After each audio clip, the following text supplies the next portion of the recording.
Shalom shalom, muraho mumeze neza, je nizera ko mukomeye, abatameze neza nabo Imana ibaha ibihe vyiza vy'ukuri.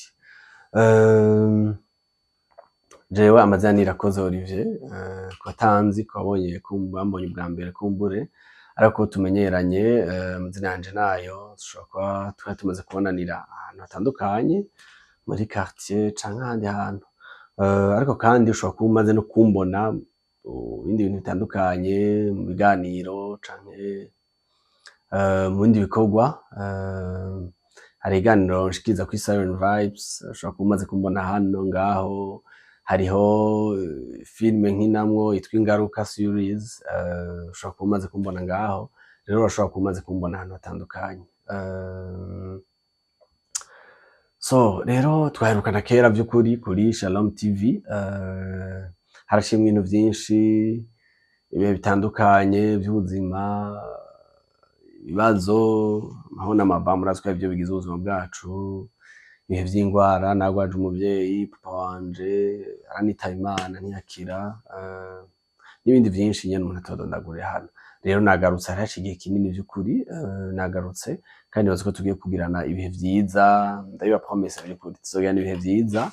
So rero ku bantu bari bamenyereye ibiganiro vyanje canke ibiganiro ndashikiriza, twarakunda kubashikiriza ibiganiro vy'amatemonyage, twumva ibintu Imana yakoreye abantu, kandi vy'ukuri ntituzobiheba.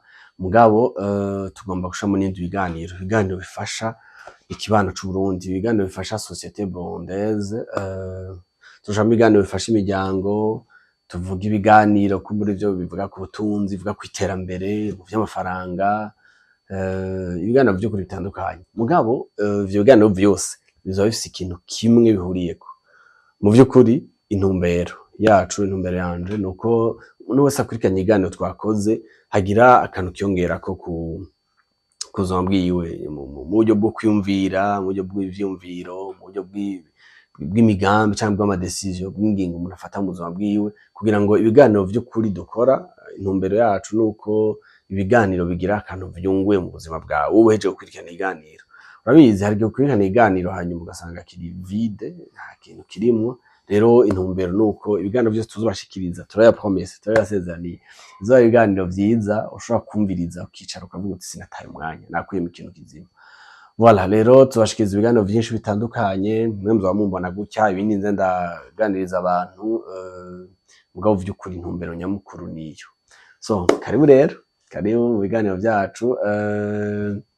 Ikindi igihe nahagarika canke igihe namara nagira agapause, communauté yacu yari kiraguka gose, twe tugeze ku bantu bagera 600 b'ababone. Rero ndagomba twintumbero nshasha bro, twintumbero nshasha, uno mwaka utarahera twe twarengeje abantu 1000, kandi birashoboka twe twarengeje abantu 1000, aba bamwe twita ababone canke aba subscribers. Rero ukaba utaragira abone, ukaba utari mu abone, urashobora kubikora aho hirya ahantu handitse s'abone, kuraba kino ganiro ufyonde ku gakengeri kugira ngo ube mu bantu iyo tugize ikiganiro baca bakibona. Voilà, niyo nyungu. Donc niyo nyungu iyo uri mu abone canke uri mu subscribers, no kuvuga igihe cose dushize ibiganiro gishasha, wewe baraguha akamenyetso bakwereka ati ha hantu ukunda ibiganiro vyaho bashize ibiganiro gishasha. So rero winjiye muri communauté yacu vy'ukuri, ndabasezeraniye ko ntazoba maramaza mu kinyarwanda, ndavuga ngo ntazobatenguha. Nzokanda ibintu vyiza vy'ukuri kandi ibiganiro nibaza ko bizodufasha. So Imana ibahezagira. Nonse rero ndashikiyago ngomba gitoyi, ngomba ko tuganirako, iyo yari intangamarara kumbure ku bantu batamperuka. Ndabasezerana ko ngarutse kandi vy'ukuri tuzogirana ibihe vyiza. Rero hariho ikiyago gitoyi ngomba ko tugira mu mwanya mutoyi kumbure. Atari bake muri mwebwe mudukurikirana muri abavyeyi, murafise abana biga baja ku mashure, udafise abana nawe kumbure araba ahantu abana bari baja ku mashure. Abandi murafise abana ba bakuru banyu, abandi murafise abana babo muvukana. Hari ikintu tudakunda kuvuga ariko kandi kihari, murabona iyo umuvyeyi arungitse umwana kw'ishuri, mu vy'ukuri murazi ko ni ibintu biri kute canke ni ibintu bitwara uburyo bwinshi. Umuvyeyi akikokora akarondera amahera y'ishure, umuvyeyi akikokora akarondera ibikoresho, umwana akaja kw'ishure. Mugabo à la fin de l'année canke mu mpera z'umwaka, umwana birashika canke birashoboka ko azana amanota mabi. Tureke n'amanota gusa, iyo mvuze mu mpera z'umwaka umwana amenya ko yunguruzwa canke atazokunguruzwa. Twe tuciga kera babita ngo kudubura, umwana agacaza yadubuye. Muravyumva, umuvyeyi yashizemo uburyo bwinshi, umuvyeyi ntaco atakoze, yaramugaburiye, yaraguze amakaye, afise imiduga, yarashizemo ibitoro atwara umwana kw'ishure, mbwa la fin de l'année umwana akazana amanota mabi, umwana akaza donc yadubuye, canke yasubiyemwo umwaka atamenye, sivyo? Ni ikintu ca mbere kibabaza ku muvyeyi vy'ukuri, ni ikintu ca mbere kibabaza ku muntu yashizemwo inguvu ataco atakoreye umwana, mugabo umwana ntazana umwimbu mwiza. Alors rero iyo abana bagarutse mu biruhuko hari ibintu tudakunda kuganira mugabo dukwiye kuza turubahuka tukavuga. Abavyeyi baragira inyifato zitandukanye, sinzi ko navuga ngo mu guhana, abavyeyi baragira inyifato zitandukanye bivanye n'ivyo bintu vyashikiye abana. Bimwe mu makuru duha turonka nuko canke bamwe mushobora kuba vyaranabashikiye, hari umuvyeyi umwana ashika akamubwira ko yayobewe, akamukubita ku kiziriko, akamuboha sérieusement, akamuboha, abandi umwana akamukubita, abandi bakabafukamika ku bufuniko. Ariko hari n'abaja loin bagafata ibihano, akavuga ati nakwiyamara ishure umwaka wose ndakurunga kw'ishure, umwaka uraheze utamenye. Alors jewe nawe tugira rabe ingene bigenda, hanyuma abavyeyi bamwe bagafata ingingo zo navyita gutega basho, bagafata ingingo zo gupriva abana ibintu bahora babakorera. Nyambara umwana ahora aja mu kiruhuko, abavyeyi bakabihagarika, cette fois ntuzoduga muri vacances.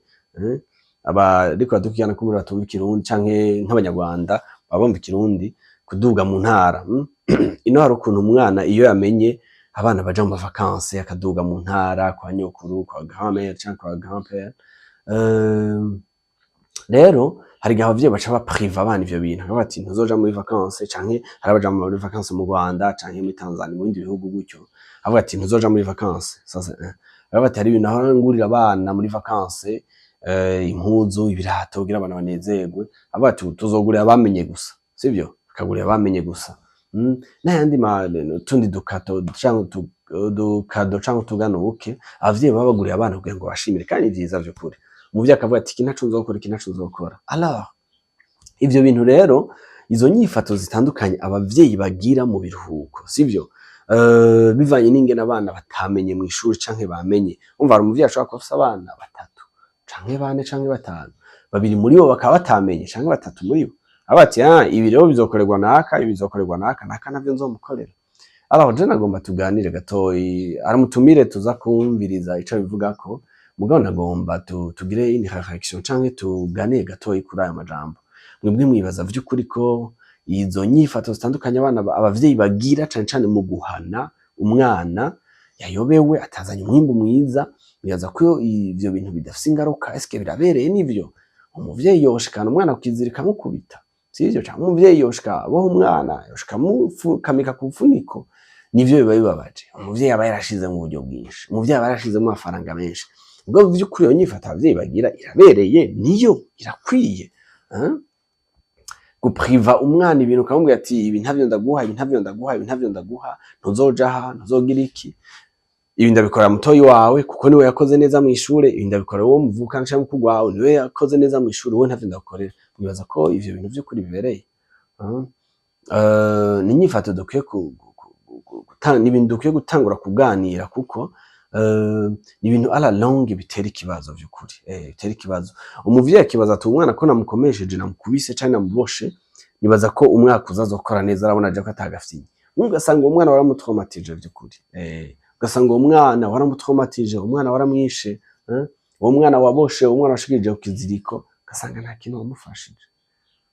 Bamwe tuhora turonka amakuru yuko hariho igihe ivyo bintu canke izo nyifato z'abavyeyi zidevelopa ku bana, umwana akagira urwanko rw'umuvyeyi, akavuga ati jewe umuvyeyi aranyanka. Na cane cane kimwe nababwira, urabizi ushobora gusanga umuvyeyi afise abana 2 canke 3, ivyo bintu wakoreye umwana umwe, uwundi ukamuha igihano, ngo nuko atamenye, nuko atabishoboye mw'ishure, nuko yasubiyemwo umwaka.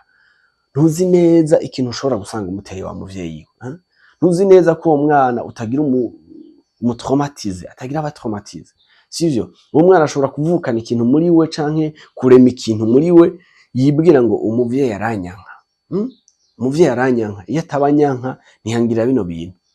Undi mwana yaraguriwe impunzu, wewe ntiwayimuguriye ngo wamuhanye. Undi mwana yararungitswe muri vacances, wewe ntiwamurungise ngo wamuhanye. Mama wanje kugira ngo azomenye neza. Mugabo ni muri ivyo bihe nyene abana bamwe bamwe batangura kwihobera, akavuga ati ana kare mutama mbona nta umwana agafata ingingo zitarizo. Abana bagahinduka bahobera avuga ati nakare mutama nankunda ntagira iki.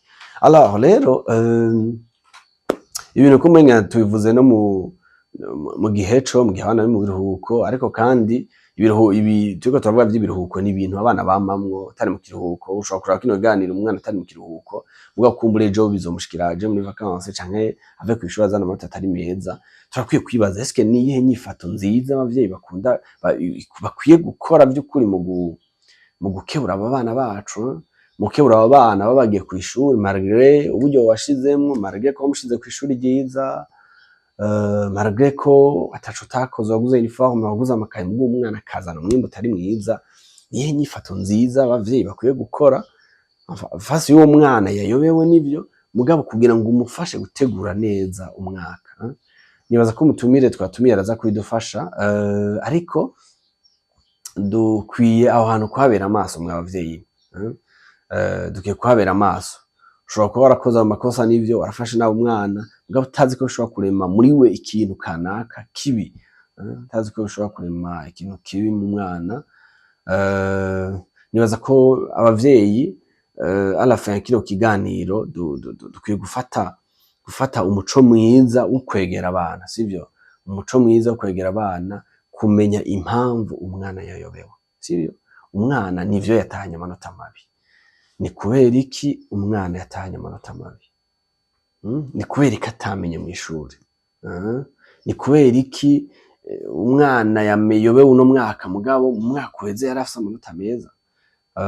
Imbere ko duha umwanya umutumire, nagomba canke kumviriza umutumire wacu yagize ivuga ko nagomba ndabakaroro kamwe. Ari umuvyeyi twaganiriye, umuntu w'umubanyi, arambwiye ati jewe umwana wanje kuva mu wa mbere arabitora mu ishuri, arabishobora, mugabo sope ko yiga mu wa gatatu mu wa kane, ati igihe kimwe aba uwa 16, donc wa 16. Ati kandi yari rya mbere mu buzima ntiyigera abo wa kabiri cyangwa wa gatatu, yama abo wa mbere imyaka yose. Urumva umwana kuva muri maternelle yama bria, sivyo? Hanyuma umunsi umwe abo wa 16. Mugu umuvyeyi uriye kumata ndabora abana nk'abo babitora gose, niyo babaye bakure bararira, mwese mwihararira rononekara gose. Urumva mugabo umuvyeyi agiye kubitohoza asanga vyavuye ku mwana bicarana muri classe, umwana bicarana ngo yamusamaza yagira iki ibintu biteye ubwoba. Hanyuma trimestre ikurikira baca baramuhindura muri premier trimestre ikurikira baca baramuhindura, donc wa mwana baramukura iruhande, bamukura iruhande ngo yaciye aba uwa 4 je crois. Troisième trimestre yaciye asura ku wa mbere ko yahora. Muravyumva umuntu mu gice ca mbere wa 16 ca kabiri akaba wa 4 kubera ko bigije wa muderanja, mu ca gatatu akaba nimero ya mbere. Uravyumva ko abavyeyi rero turafise uruhara, abavyeyi turafise uruhara bwo kumenya ikiriko kiratuma umwana agira amanota mabi. Voilà.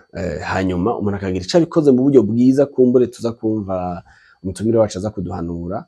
Hanyuma tukagira inyifato nziza tugize, canke tukagira inyifato kanaka twadobse dukora ibintu kanaka vyiza twokora kugira ngo ntidutraumatize umwana. Umwana arakeneye gutahurwa. Sasa malgré ko yatahanye amanota mabi, arakeneye gutahurwa. Nawe uri umuvyeyi urakeneye kudetecta no kumenya impamvu kanaka yatumye umwana atahana amanota mabi kugira ngo tumufashe neza. Voilà, Imana ibahezagire. Reka twumvirize umutumire wacu, twumve icaza kubivugako. Hanyuma nizera ko muri kino kiyago gitoyi tuzakuramwo ikintu kanaka. Abavyeyi muri ko madukurikirana, ni gute umuntu yohana umwana yayobewe mu ishuri? Ico ni kibazo umuntu yokibaza, ni gute umuntu yohana umwana yayobewe mu ishuri? Ibihano sukubita, ibihano sukuboha, ibihano sukumupriva, ibi na biriya. Oya, ariko je nibaza ko hari uburyo bwiza bwo gushira ku murongo umwana canke bwo guhana umwana atabitoye mu ishuri, no mu rukundo, mu rukundo ata traumatisme igiyemo.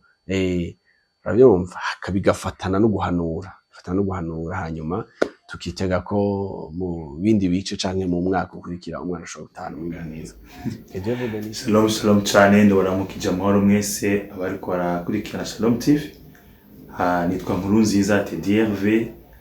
Jesi ndi umusore ndi umupapa w'abana batatu ubuzima busanzwe nkaba sanzwe nkora mu bijanye byo guhindura inyifato no gufasha mu byo gukinga no gufasha ibyo niyahamuka.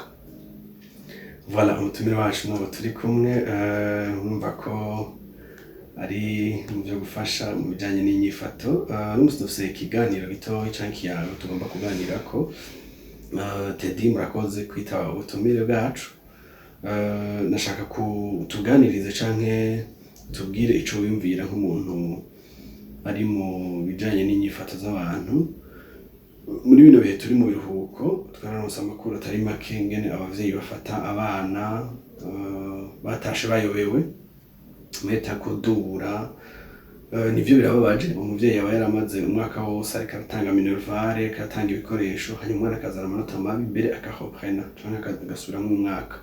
Hanyuma twarumvise ko abavyeyi bakoresha ibihano bagahana abana, bamwe bakaba priva iyo bahora baja mu biruhuko, abandi bakareka kubagurira impuzu bakaba priva ivyo bahora babagurira.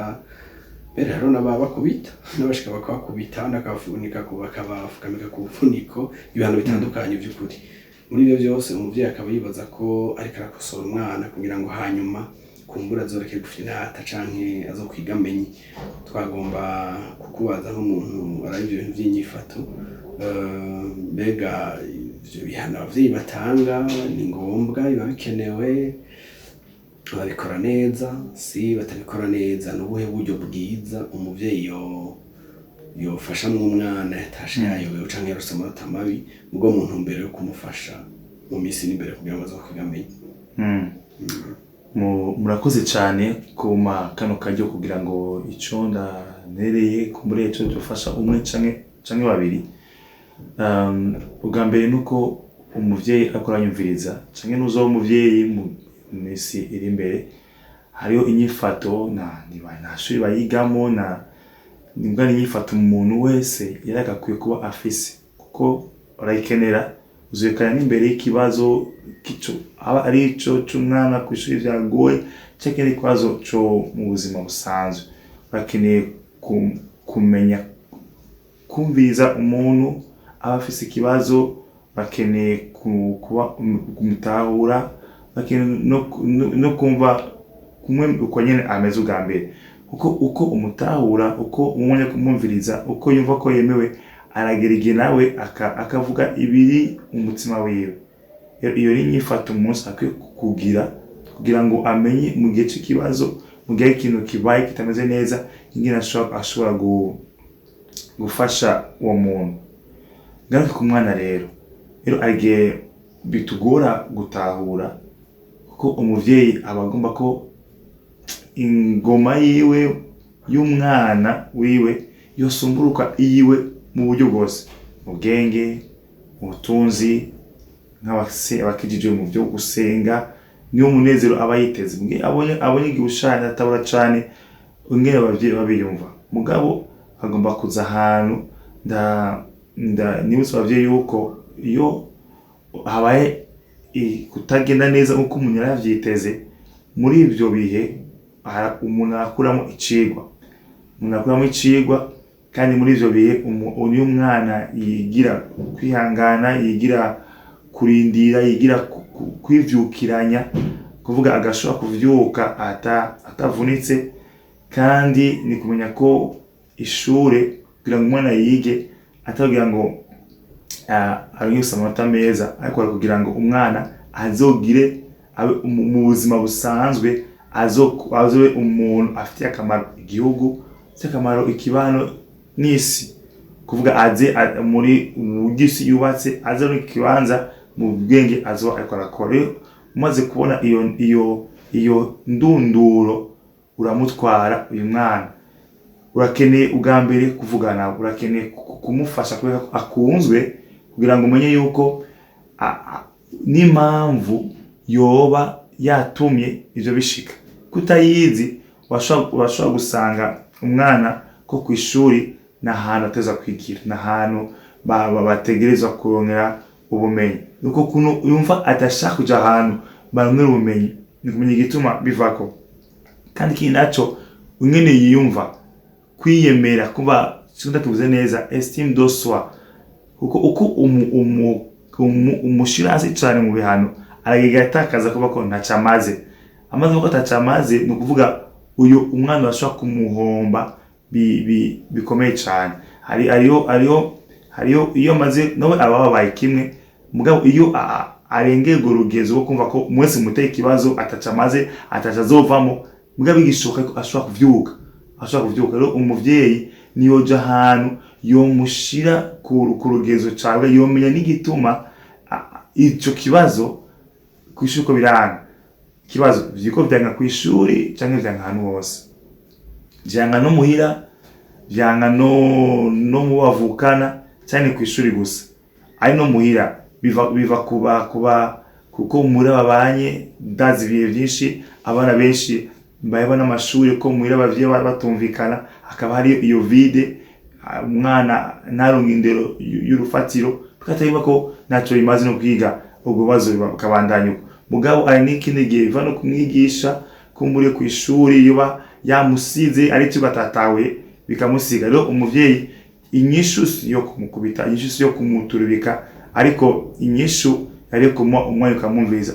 Ndabwiza ukuri, mwerese urukundo, ukamenya neza akamaro ko kuganira nabo, ukamenya imvo nkomoko yiko ukora mushikira, ukamenya yuko ejo ashobora gukora neza cyane, n'akamenya ati ejo ndashobora gukora neza cyane gose.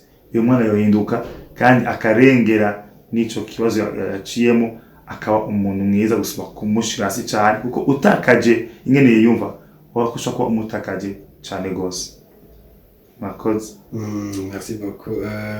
Urakoze kwizo siguro. Ariko kandi nagomba kubaza ivyo bintu abavyeyi bakoraga muhinga w'inyifato, umwana araje kumbure se ashitsa muboha ti wakiguguwe, uranyambisi baramandi bavyeyi canke narasesaguye, abandi barakubiswe, abandi bari mu burenganzira kanaka. Mwebwe nk'umuntu akora mu bijanye n'ivy'inyifato canke nonose ivy'inyifato z'abantu, ivyo bintu birafise ingaruka ku mwana, nyamba zihari nizahe?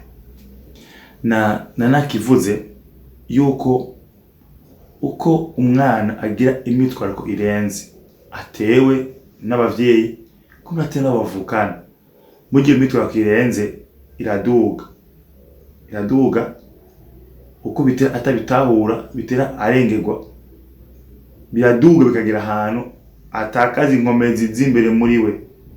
No kuvuga iyo bigeze ngaho niho aho umwana akatira mu rumogi, niho umwana akatira mu ngeso mbi, niho umwana atangura kwigunga, kandi muri uwo mwanya haraza inyifato zindi zikomakomeye. Rero naratanze icyumviro cyofasha abavyeyi ko ari kuganiriza umwana, ukamwereka urukundo, arashobora gusimbuka. Nico bita kwivyukiranya. Yagize ikibazo mugabo arashobora guhaguruka. Ibirarangira ku mwana bayayobewe, ibirarangira arashobora guhaguruka. Ikindi gihe umwakurikira ukamufasha kumushikira mu vyigwa, akumondera amufasha, akumondera bashobora kuba no kungwara agwaye atavyuzi, ukamondera amufasha mu buryo butandukanye, ukita ko n'umunezero wawe yuko ashika ahandi hantu mu buzima bwiwe. Rero bafise ingaruka mbi mu gihe umwana wese n'umuntu akuze, umwana ashobora kugira imyitwarire kirenze atewe n'abantu n'abamukikuje, bikagira ahantu rero aja mu kifaransa bita épuisement, yave kuri stress aje kuri épuisement, ni ukuvuga atakaje ingome zose zo muri we, atakuzana izindi nyifato zitari nziza. Bivuga yuko umwana washaka usanga ukura muhana gutyo, ukura uramushira kure yo kugira umutima ubuntu, yo kumva ko akunzwe. Adakunzwe urumva ari abantu bazomusigura ko akunzwe. Aho ni umwana abana bacu bakatira mu gihe muya adakunzwe, mu gihe muri umega baramwangwira, baba nta mutima w'urukundo ni ukuvuga yuko niyo pese wohana usigaze umutima w'urukundo kuko hariyo abagenzi barindire kumubwira yuko bamukunda agiye maboko mabi y'abanyarumogi maboko mabi y'abagenzi babanya bera moto canke inzoga umwana akabagiye gutyo akaja kurondera inyishu muri ivyo ko yabuze urukundo hano muyeyo uwo mukino nitwobahuka umwana igwacu agize ikibazo atogiye mu buzima bwacu tuba twaraciye mu bibazo bimwe mugabo twahagurutse turabandanya kandi umuntu aguye hasi naguma aguye hasi naguma ajyamye hasi arahaguruka akabandanya. Murakoze cyane. Mbega ku muvyeyi ariko atwumviriza ariko yamaze kugwa muri ico kinogo kumbure yaragize inyifato zo ku mwana yaramukubise yaramuprivye ibinabiriye yaragize izo nyifato zo zitari izo mwagerageje kudondagura ni gute umuvyeyi yogarukana ico cizere yaterewe n'umwana? Abahinga bavuga yuko gusha ku myaka 18 mu gihe atamigendana ufise n'umwana wawe azoba atari umugenzi wawe. Ni kuvuga abazoba afite icizere ni ku bandi bantu ku bagenzi canke ku mbonu karamumenye niyo bazomusigura ingene isi yubatswe kuko wowe muvyeyi siho uri umwanya yaragushaka. Rero muvyeyi kuranyumviriza si ikintu ciza gutandukanya kubura icizere gutakaza icizere ku mwana wawe. Rero icizere si ikintu kiza akantu ngo bafyonda gutya. Sinzi ko mubona, sinzi ko ndakabona mu kirundi betoniere. Betoniere ni kirya gikoresho abantu bahana bubaka bakunda kubona bashiramo amazi, isima, gravier kacikora ibeto. Iyo bivanganye ivyo nivyo bitanga ibeto.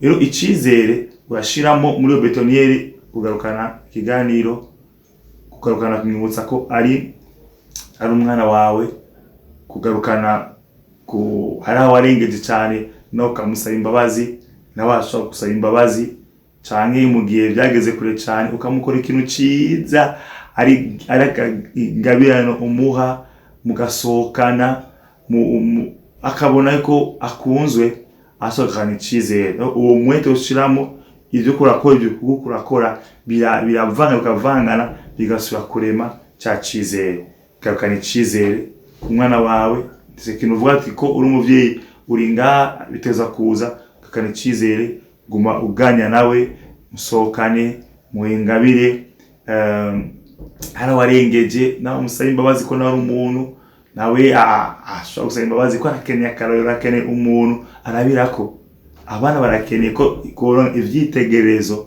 barabirako.